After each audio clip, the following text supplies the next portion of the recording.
Hello students, welcome to EduQuest. Before starting further, let's discuss APs first. AP, let your college knows that you have gained knowledge which corresponds to the major you want to choose. As AP involves college level studies, it ultimately helps in earning credits, saving a lot of dollars. Vectors. Now, what do you mean by vector? Vector means those have the magnitude as well as direction. So that is called vector. So to understand this, like for example, I have taken the velocity 5 meter per second towards north. So here you can see that it contains the magnitude and the direction. That's why it is called vector. Now the question comes, how to represent the vector? So we represent it with the arrow, where this arrow represents head, that gives the direction, and this is tail, and this length represents the magnitude of a vector. So instead of writing v, now we write it as v vector, which is 5 meter per second towards north. So this is the actual way to represent the vector. Now the question comes, how to add two vectors? So there are some rules to add two vectors. The first rule is the head of the first vector should be joined with the tail of the second vector. So let's suppose if this is A vector and this is B vector, so you can see the head is joined with the tail, so that the resultant which is coming in the opposite order. So we have two rules. The first rule, head with tail. Second rule, the resultant should be taken in opposite order. Third, how to represent the angle between the two vectors. So let's suppose if we have the angle theta between A vector and B vector, so we represent this angle over here. That means we have to join tail with tail. Similarly, here you can see tail with tail, so the angle alpha is the angle between the resultant and A vector. So this is how we add two vectors. Triangle law of vector addition. So this is the one law which is used to find the magnitude and direction of the two vectors. So here we have taken the two vectors, A vector and B vector, and this is the resultant R vector. Let's suppose the angle alpha is the angle between R vector and A vector, and theta is the angle between A vector and B vector, and this is the construction. So let's suppose this is P, Q, R and S. Now you take triangle RQS. So in triangle RQS, you find out sine theta. So as you can see, sine theta, that is RS upon QR. Now RS is what we have to find, and QR you can see that is B vector, but here we take the magnitude only because sine gives the magnitude. So that RS, that is coming B sine theta. So we can write this RS as B sine theta. Similarly, if you take the same triangle and find cos theta would be QS upon RQ. So that we can write QS upon B, so that QS, that is coming B cos theta. So here we can write B cos theta. Now if you take the big triangle, which is PRS, and if you apply the Pythagoras theorem, you can see that PR square, that is RS square plus PS square. Now PR, that is R, RS, that is B sine theta whole square, PS, that is PQ plus QS, which is A plus B cos theta whole square. so that if you open the bracket you get b square sin square theta plus a square plus b square cos square theta plus 2ab cos theta, so that you write a square as it is, b square cos square plus b square sin square, so b square common, sin square plus cos square is 1, and here it is 2ab cos theta under root. So this is how we find r, the resultant of the two vectors, that is under root a square plus b square plus 2ab cos theta.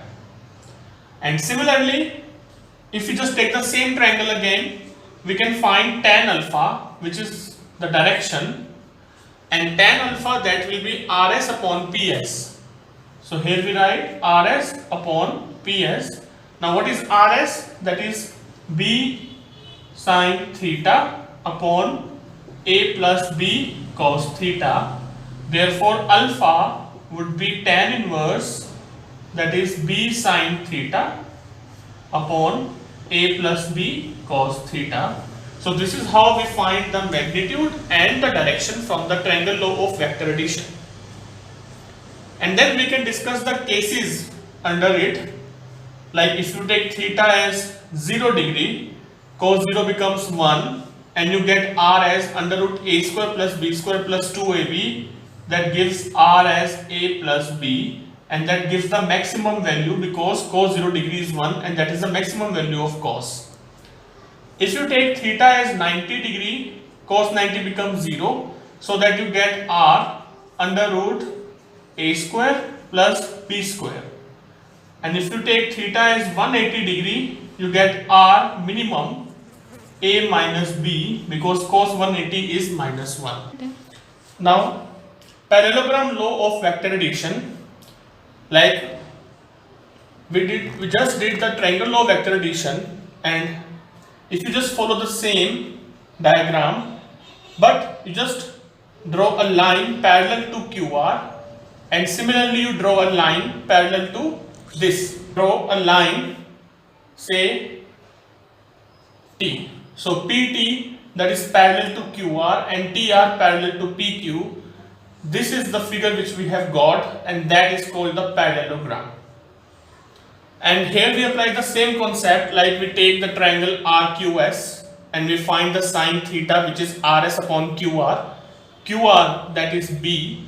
So from here we get RS as B sine theta. Similarly, we take cos theta in the same triangle.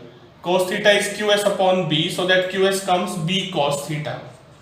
And if you take the big triangle, which is PRS, and apply the Pythagoras theorem, we write PR square, that is RS square plus PS square, so that R square, that becomes B sin theta whole square plus A plus B cos theta whole square. And if you open the bracket, you get the resultant under root A square plus B square plus 2AB cos theta. And then we can discuss the cases also, like when theta is 0 degree, we get R maximum, A plus B. Theta 90 degree, R becomes under root A square plus B square. And when theta is 180 degree, R becomes minimum, that is A minus B. And then this is what we have got, the magnitude. Then we can find the direction also, tan alpha, that is RS upon PS, which is B sin theta upon A plus B cos theta. So this is how we apply the parallelogram law of vector addition. Resolution of vector. Resolution means we have to find the component of a vector. So let's suppose here I have taken point P and the coordinates are x comma y, and this is the origin O, and this OP, that is called position vector, because that represents the position of a point P. Now this is the x-axis and y-axis. Here we write I cap is a unit vector which is along x-axis. Here this is j cap along y-axis. So here if this is x, so that would be x, that is the abscissa OQ, and QP, that will be y. And let's suppose this angle is theta, right? Now if you apply the triangle law of vector addition, you can see that OP vector, that is the resultant, and that is equal to OQ vector plus QP vector, because here you can see head is joined with tail and the resultant is in opposite order. So OP vector is R, OQ, that is a vector which means the magnitude and direction. So magnitude is X and the direction is I cap. Similarly Y, J cap. So here you can see that we can write a position vector in the terms of X and Y, and that is called rectangular components. Rectangular components of a vector. Now coming back to the topic resolution. So from the same diagram we can get sin theta and cos theta as well. Sin theta, that is perpendicular upon hypotenuse, which is y upon r, and cos theta, that is base upon hypotenuse, which is x upon r, so that we get y, that is r sin theta, and x, that is r cos theta. So this x is the horizontal component which is coming r cos theta, and y, which is the vertical component which is coming r sin theta. So you can see the line which is just correspond to this r vector, that we take it as r cos theta, the horizontal component, and the opposite we take it as r sin theta. This is how we resolve a vector in two components, horizontal and vertical. Similarly, we can find the magnitude of a vector also, as you can see from the Pythagoras theorem, that r will be under root of x square plus y square. So this is for the two coordinate system. If we take like z also, so in that case r vector becomes xi cap plus yj cap plus zk cap, and that magnitude becomes under root x square plus y square plus z square. So this part is called the rectangular components, and this is called the resolution of a vector.